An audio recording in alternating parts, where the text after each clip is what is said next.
Hi, welcome to our channel. ఇంతకుముందే ఒక గంట క్రితము కల్వకుంట్ల చంద్రశేఖరరావు గారి కుమార్తె అయిన ఎమ్మెల్సీ కవిత గారిని ఈడీ అరెస్టు చేయడం జరిగింది. ఈ 2023 సంవత్సరం నుండే ఈడీ ఎమ్మెల్సీ కవితను అరెస్టు చేస్తుంది. ఇక ఎమ్మెల్సీ కవిత గారు జైల్లో ఉంటారు, జైలు జీవితం గడుపుతారని చెప్పేసి చాలా ఆసక్తిగా తెలంగాణ ప్రజలు ఎదురు చూసిర్రు. ఇటు కాంగ్రెస్ పార్టీ అప్పుడు ఎదురు చూసింది, అండ్ బీజేపీ కూడా కవిత అరెస్టు ఖాయమని చెప్పేసి బీజేపీలోని పెద్ద పెద్ద నాయకులు బండి సంజయ్ లాంటి వారు, కిషన్ రెడ్డి లాంటి వారు, ఇటు కాంగ్రెస్ పార్టీలోని చాలామంది పెద్దలు 2023 సంవత్సరంలో వారు ప్రతిపక్షంలో ఉన్నప్పుడు అధికార పార్టీగా ఉన్న రూలింగ్ పార్టీలో ఉన్న బీఆర్ఎస్లోని కేసీఆర్ కూతురు అరెస్ట్ అవుతుందని చెప్పి చాలామంది మాట్లాడారు. అప్పుడు చాలామంది కూడా తెలంగాణ సమాజం అంతా కూడా చాలా ఆతృతగా ఎదురు చూసింది, కవితను అరెస్ట్ చేస్తారా లేదా అని. అప్పుడు ఈడీ ఢిల్లీ నుండి వచ్చి కేసీఆర్ గారి కుమార్తె ఇంట్లో ఎమ్మెల్సీ కల్వకుంట్ల కవిత ఇంట్లో ఫస్ట్గా హైదరాబాద్లో తను సోదాలు నిర్వహించినప్పుడు ఎమ్మెల్సీ కవితతో వాళ్ళు 9 గంటల పాటు విచారణ జరిపారు. 9 గంటల పాటు తన నివాసం వద్ద మరి బీఆర్ఎస్ శ్రేణులు, బీఆర్ఎస్ పార్టీ కార్యకర్తలు చాలా పెద్ద వాళ్ళు పోయి ఆడ నినాదాలు చేసారు. ఆ తర్వాత ఈడీ విచారణ అయిపోయిన తర్వాత కల్వకుంట్ల కవిత నేరుగా తన తండ్రి దగ్గరికి వెళ్ళినప్పుడు, సీఎంగా ఉన్నప్పుడు ఆయన తన కూతురుని కాపాడుకునే ప్రయత్నం చేస్తానని చెప్పేసి కూడా వార్తలల్లో, టీవీలలో న్యూస్లు చూసినాం. ఆ తర్వాత మళ్ళీ ఈడీ ఒక 20 నుంచి 30 రోజుల గ్యాప్ తీసుకొని మళ్ళీ ఢిల్లీకి పిలిచింది. ఢిల్లీ ఈడీ ప్రధాన కార్యాలయంలో ఢిల్లీలో జరిగింది. ఆ ఢిల్లీలో ఎమ్మెల్సీ కవిత 4 యాపిల్ ఫోన్స్ పగలగొట్టిందని చెప్పేసి చాలా ప్రధానమైన ఆరోపణలు ఆమె మీద రావడం జరిగింది. ఆమె 4 యాపిల్ ఫోన్స్ అట, ఒక్క యాపిల్ ఫోన్ వచ్చి 2,50,000 కాస్ట్ విలువ చేస్తుందంట. దాంతో పాటుగా ఒక 4-5 సిమ్ములు విరగొట్టింది, 4-5 సిమ్ములను కూడా ధ్వంసం చేసిందని చెప్పేసి మాట్లాడినారు. దాంతో పాటుగా తను ఆధారాలను కూడా ఎక్కడ కూడా దొరకకుండా ఆధారాలను కూడా నాశనం చేసిందని చెప్పేసి మాట్లాడారు.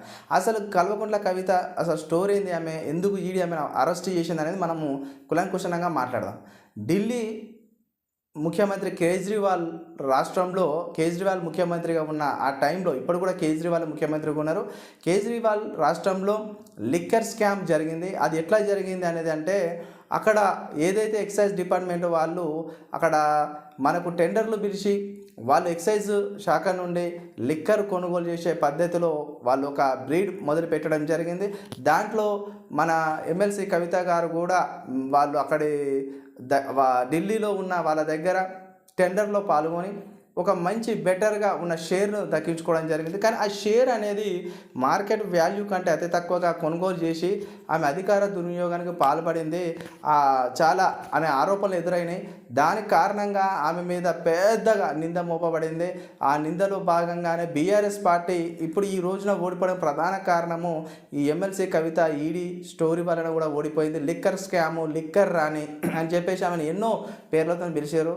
ఏదేమైనా చాలా రోజుల తర్వాత మరొక మారు ఈరోజు ఢిల్లీ నుండి 10 మంది ఈడీ అధికారులు చెప్పకుండా చేయకుండా డైరెక్ట్ ఈ యొక్క ఎమ్మెల్సీ కవిత గారి ఇంటికి వెళ్ళి ఈ ఢిల్లీ నుండి వచ్చిన 10 మంది ఈడీ అధికారులు వెళ్ళడం జరిగింది.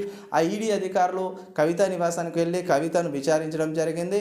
పలు విలువైన డాక్యుమెంట్ల సేకరణ జరిగిందంట, ఎన్నో విలువైన సమాచారాన్ని సేకరించినారంట. ఉన్నట్టుండి శుక్రవారం వచ్చినారు, శుక్రవారం వచ్చి కావాల్సుకునే ఈ కల్వకుంట్ల కవితను అరెస్ట్ చేశారు. కల్వకుంట్ల కవితను అరెస్ట్ చేయొద్దని సుప్రీంకోర్టు యొక్క గైడ్లైన్స్ ఉంది మా దగ్గర. మేము సుప్రీంకోర్టు నుండి వాళ్ళు ముందే అప్పీల్ చేసుకున్నాం, వాళ్ళు అరెస్టు చేయొద్దని చెప్పారు. అంటే ఈడీ అధికారులు కూడా మేము అరెస్టు చేయమని అరెస్టు చేసేసారు అని చెప్పేసి మన కేటీఆర్ గారు బాగా వాగ్దానం చేసిందంట. ఈడీ అధికారైన ఒక మేడంతోని, ఆమె పేరు దివ్యనంట.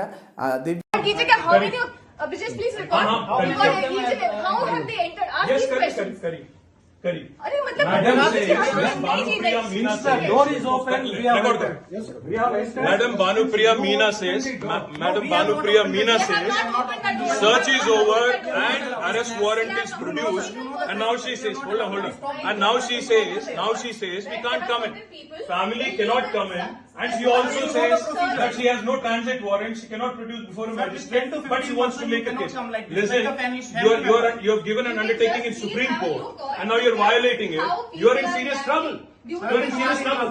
You have the legal remedy always available. I'm telling you, you have come here on a Friday. మీనంట ఆమెతోని చాలా వాగ్దానం చేసిండు, చాలా మాట్లాడిండు. ఏదేమైనా కానీ ఈడీ అనేది ఒక స్వయం ప్రతిపత్తి కలిగిన సంస్థ, అది అందరికీ తెలుసు. ఈడీ ఎన్ఫోర్స్మెంట్ డిపార్ట్మెంట్ వారు, ఇది ఢిల్లీలో ఉంటుంది, అందరికీ తెలుసు. దీనికి ఎలాంటి రూల్స్ వర్తించవు, ఎలాంటి పైరోగులు వర్తించవు.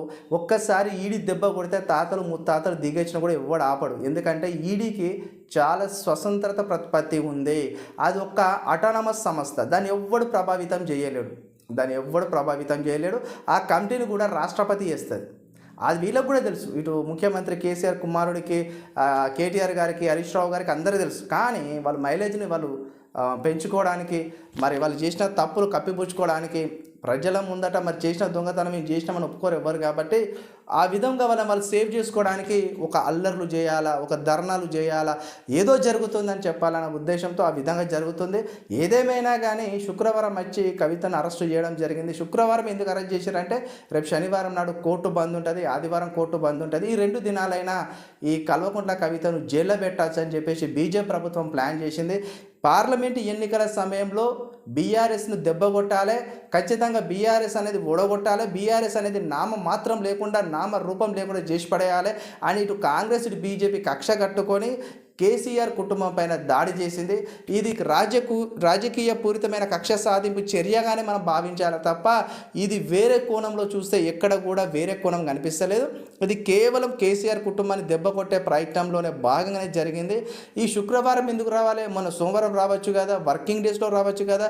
ఖచ్చితంగా ఇలా సోమవారము, రేపు శనివారం court holiday, Sunday court holiday, మళ్ళీ మండే కోర్టు ఉంటుంది. కాబట్టి వాళ్ళు ముందస్తు బెయిల్ అప్లై చేసుకున్నా కానీ ఈడీ తరపున లాయర్ను పెట్టుకొని వాదించుకోవాలనుకున్న సమయం కావాలి. కాబట్టి ఇటు బీఆర్ఎస్ నాయకులకు కేసీఆర్, కేటీఆర్, హరీష్ రావు లాంటి వారికి అవకాశం ఇవ్వకుండా ఈడీ చాలా ప్రీ ప్లాన్డ్గా ఈ కవిత ఇంటికి వెళ్ళి అరెస్ట్ చేయడం జరిగింది.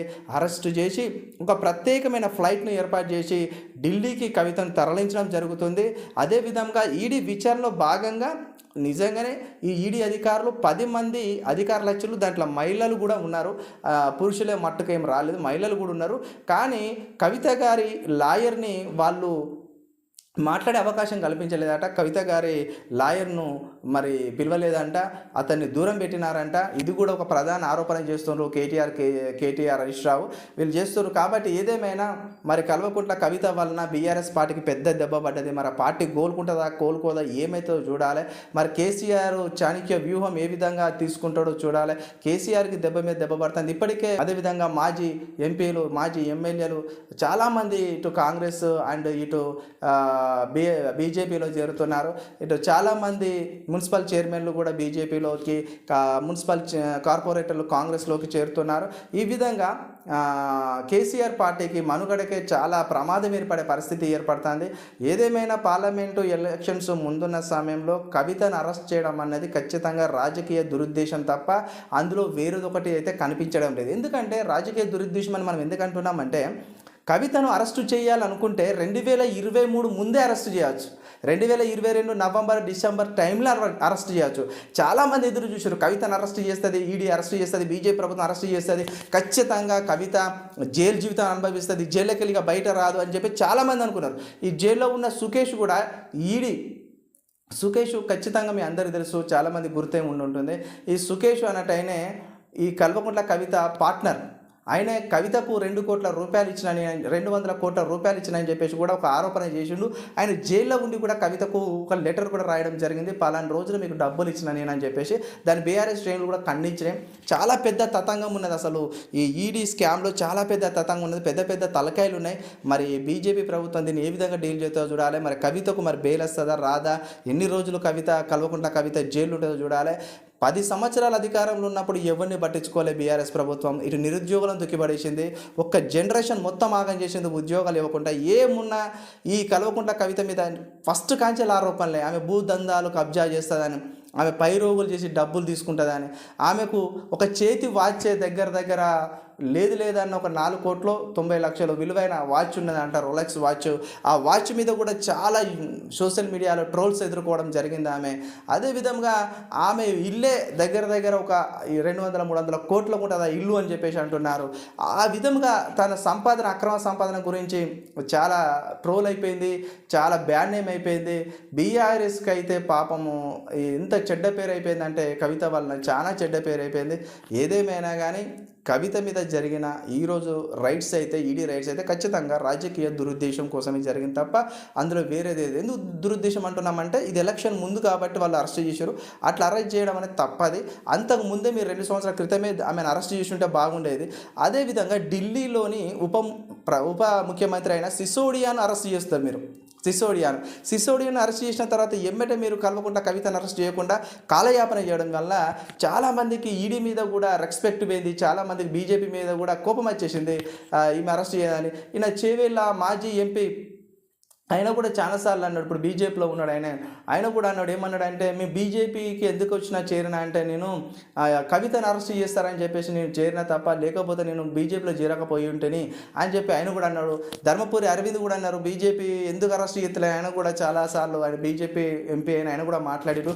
ఏదేమైనా తెలంగాణ సమాజానికైతే కవితను ఈడీ అరెస్ట్ చేయాలి, జైల్లో పెట్టాలని అయితే ఒకప్పుడైతే చాలా కసి ఉండే, చాలా అంటే చాలా. కవితను ఖచ్చితంగా అరెస్ట్ చేయాలి, కేసీఆర్ కుటుంబాన్ని జైలు వేయాలని తెలంగాణ సమాజానికి అయితే ఒక సంవత్సరాల క్రితం చాలా కసి ఉండే. అదేదేమైనా ఆ కసి లేటుగా అయినా ఇప్పుడైనా కానీ నెరవేరింది. కవితను పాపం జైలుకు తీసుకెళ్ళారు. ఏదేమైనా కవితను అలా అరెస్ట్ చేయడం అయితే తప్పు. ఒక ఆడ మనిషిని అరెస్ట్ చేసే పద్ధతి అది కాదు. ఆమెను అరెస్ట్ చేయడం అనేది సాయంత్రం పూట శుక్రవారం నాడు చేయొద్దు. కేసీఆర్ ఇంటికి ఆమె మహాలక్ష్మి, ఆ మహాలక్ష్మిని ఆదివారం తీసుకెళ్ళడం అంటే కేసీఆర్ తట్టుకోలేని పరిస్థితి ఉన్నది. కేసీఆర్ ఇప్పటికే సగం వృద్ధుడైపోయాడు, ఆయనకు కూడా చాలా హెల్త్ ఇష్యూస్ ఉన్నాయని చెప్పేసి అంటున్నారు. ఇటు కేటీఆర్ గారు కూడా చాలా డీలా పడిపోయాడు, అటు చూసినట్టయితే హరీష్ రావు గారు కూడా చాలా డీలా పడిపోయాడు. పార్టీ మనుగడకే చాలా ప్రమాదం ఉందని చాలా అనుకుంటున్నారు. ఏదేమైనా మన ఛానల్ చూసినవారు లైక్ చేయండి, కామెంట్ చేయండి, సబ్స్క్రైబ్ చేయడం మాత్రం మర్చిపోకండి. మనం ఎవరి పక్షం కాదు, తప్పు చేసిన గురించే మాట్లాడతా. నేను తప్పు జరుగుతుంది రాజకీయంలో అంటే మాట్లాడతా.